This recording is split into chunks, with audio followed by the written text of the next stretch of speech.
टिकले असते का? आणि आम्ही येऊन जर इथं निष्ठेचं बास्केट ठोकायला असतो तर तुम्हाला म्हणाले ठोकायला बरोबर. काका मी उपकार मानणारा माणूस आहे. आपण ज्या माध्यमातून ज्या पद्धतीने त्या ठिकाणी मला मदत केली ते आपले उपकार मी आयुष्यभर कधीही विसरू शकणार नाही. आपण कायम काकासाठीची या ठिकाणी मंचावर उपस्थित असलेले माजी सभापती आमचे मित्र युवराज बापू काटेजी, सन्माननीय प्रवीणजी काकडे, सुजितजी हंगरगेकर, प्रल्हाद काशीद मामा, त्याचबरोबर मंचावर उपस्थित असलेल्या संस्कार मूर्ती जितेंद्रजी बाबा साठे, जयदीप राजे साठे, भाऊसाहेबजी लांबकाणे, दीपकजी अंधारे, मनोजजी साठे, जितेंद्रजी श्रीमंत, श्रीनिवासजी बनसोडे, व्यासपीठावरील सर्व मान्यवर आणि व्यासपीठाच्या सर्व या साठे कुटुंबावर प्रेम करणारे सर्व वडीलधारी मंडळी, तरुण मित्र, माझ्या माता भगिनी, बंधूंनो,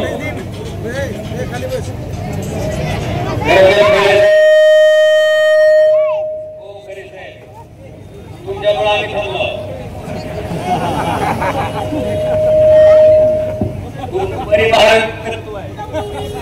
खरे साहेबांचं निवडून आले शरद पवार राष्ट्रवादी काँग्रेस पक्षात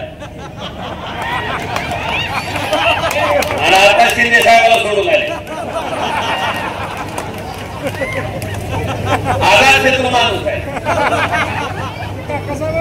सर्वपक्षीय. आता खरे साहेबांचं व्यक्तिमत्व आहे. मी जिल्हा नियोजन समितीच्या बैठकीमध्ये हमेशा बोलत असतो की एखादा कामाचा विषय झाला तिथं पक्ष पार्टी काय अडवं येत नाही यांना जरा धड पुढे चालू असते कार्यक्रम. ते आम्हाला काही जमलं नाही, त्यांना चांगलं जमलंय.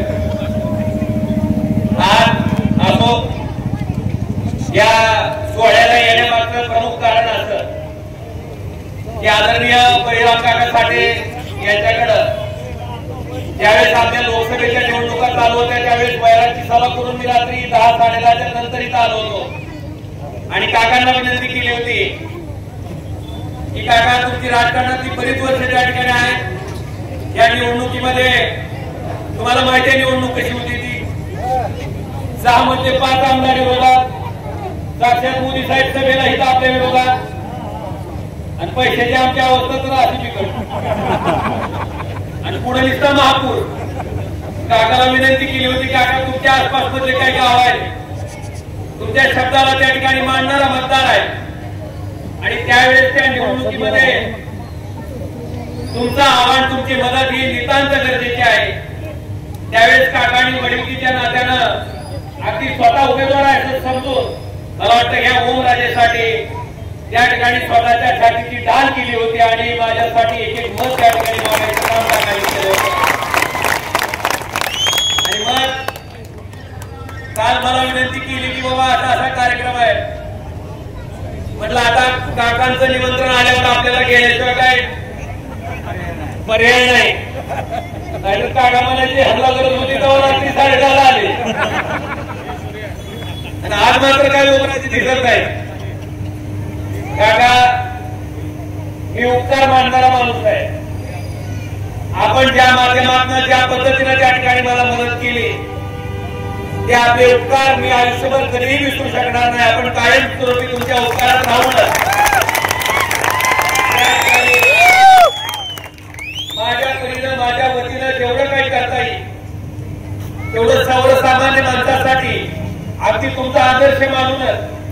मगाशी मी कॉलेजमध्ये बसल्यानंतर अनेक लोक सांगत होते की जिल्हा परिषद जरी बंद असली तरी काका काय जिल्हा परिषद मध्ये असते आणि काकाला विचारलं कुणाच्या कामासाठी तर सर्वसामान्य माणसाला ज्या माणसाला ऑफिस मधून अधिकारी सुद्धा मध्ये येऊ देत नाही अशा सर्वसामान्य माणसासाठी काकाने जिल्हा परिषद मध्ये त्या ठिकाणी बसून असते. काका तुमचाच आदर्श ठेवून आम्ही सुद्धा त्याच धर्तीवर त्याच पद्धतीनं सामान्य माणूस केंद्र माणूस त्या ठिकाणी समाजासाठी काम करायचं काम त्या ठिकाणी आम्ही करतोय। आज या अभिष्ट चिंतन सोहळ्याला उपस्थित राहत असताना मला एका गोष्टीची मनस्फूर्ती त्या ठिकाणी आनंद वाटला की आज मुलांना शिक्षणासाठी ग्रामीण भागातील लोक कुठेही पाठवते, पण आमच्या बहिणीला आमच्या मुलीला त्या ठिकाणी जर शिकायचं म्हणलं तर गावाच्या जवळ जर सोय असतील तरच त्या मुली शिकू शकतात। मला वाटतंय या शिक्षण मंडळाच्या माध्यमातून हे कॉलेज तयार झाल्याच्या नंतर जर हे कॉलेज नसतं तर कित्येक मुली शिक्षणापासून त्या ठिकाणी वंचित राहिल्या असत्या। त्या मुलींना खऱ्या अर्थानं न्याय देण्याचं काम मला वाटतं आदरणीय काकांनी या संस्थेच्या माध्यमातून केलं, त्याच्याबद्दल मी मनापासून परत एकदा आहेत। पण राजकीय माणसाने राजकीय व्यक्तिमत्वाने आता अतिशय जबाबदारीनं वागणं कुठेतरी काळाची गरज आहे। काकासारखं व्यक्तिमत्व त्या ठिकाणी राजकारणात आहे म्हणून थोडीफार त्या राजकारणी माणसाची आगळी अजून शिल्लक आहे। राजकारणी माणसाकडे बघत असताना बोलत असताना तिरस्काराच्या नजरेनं बघितलं जाते, बोलत असताना वेगळ्या नजरेनं बघितलं जाते। आणि काका मी नेहमी म्हणतो तुला तुम्ही जर बघितलं असेल कुठल्याही पिक्चर मध्ये बघा हे आजोबा जुळून करू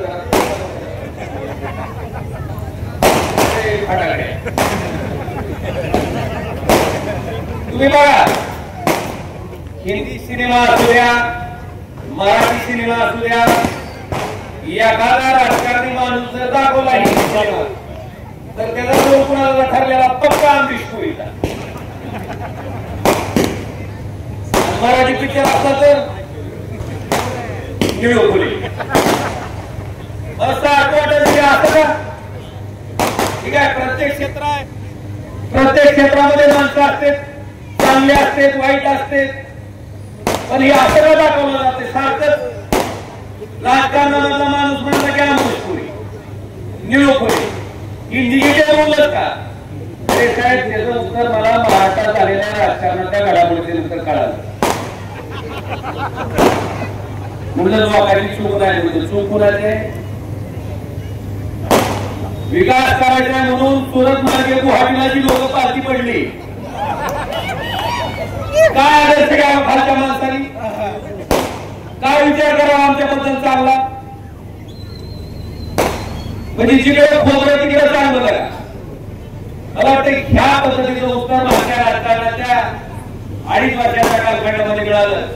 बांधवांनो पण आज बरे आम्हाला सत्तेत जाता आलं नसतं, बरे आम्हाला पैसा त्या ठिकाणी कमवता आला नसतं, पण संकटाच्या संघर्षाच्या काळात ज्या पद्धतीनं काकांनी पवार साहेबांची साथ सोडली नाही त्याच पद्धतीनं मी सुद्धा उद्धवजी ठाकरे साहेबांची साथ त्या ठिकाणी सोडली नाही।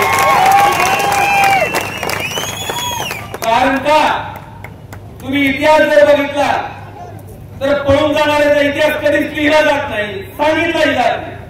ती किती का श्रीमंत असताना किती का मोठा असताना इतिहास हा नेहमी संघर्ष करणाऱ्याचा आणि खुट्टा ठोकून पाय रोवून बसणाऱ्या माणसाचाच लिहिला जातो।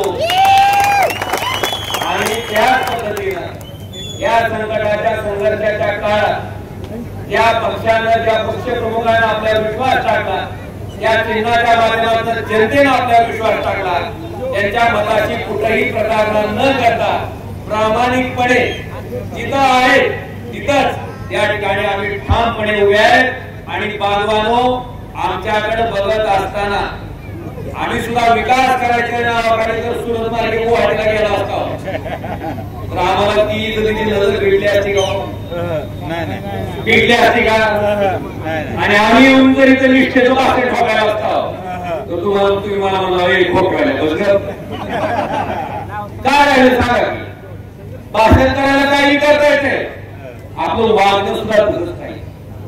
जसं आपलं वागणं आहे तसंच जर आपलं भाषण असेल तर लोक मान्य करतील बांधवांनो। आणि जर आपल्या वागण्यामध्ये आणि भाषणामध्ये जर फरक असला तर मला वाटते लोक त्याला त्या ठिकाणी मान्य करत नाही।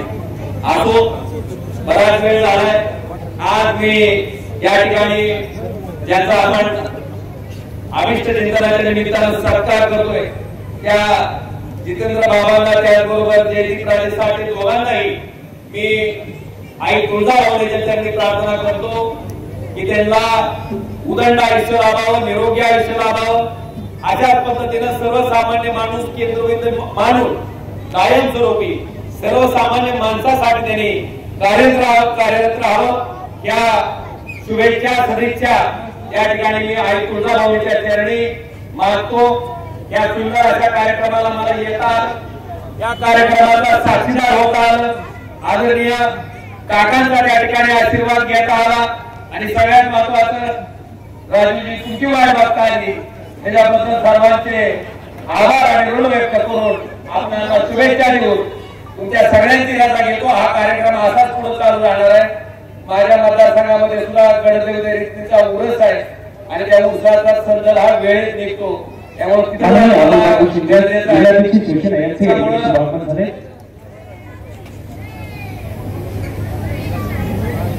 शुभेच्छा देऊन तुमच्या सगळ्यांचे आभार व्यक्त करून काकांचे आभार व्यक्त करून मी माझ्या शब्दाला विराम देतो। धन्यवाद। जय हिंद, जय महाराष्ट्र। अभिषेक चिंतन सोहळ्याच्या निमित्तानं त्यांचा स्नेह सत्कार जो आपण या ठिकाणी आयोजित केलाय, या सत्काराला उपस्थित असलेले राष्ट्रवादी काँग्रेस शरद पवार पक्षाचे लोकप्रिय आमदार राजूजी खरे साहेब, तुम्हाला सर्वांना पितृतुल्य असणारे आणि ज्यांनी खऱ्या अर्थानं ग्रामीण भागातल्या मुलींना शिक्षणासाठी शिक्षणाची दारं ज्यांनी खुली करून दिली आणि ग्रामीण भागामध्ये वडाळ्यासारख्या गावात शैक्षणिक संस्था उत्कर्ष माऊलीच्या नावानं चालू केली, असं तुमच्या आमच्यासाठी हृदयस्थानी आदरस्थानी असणारं व्यक्तिमत्व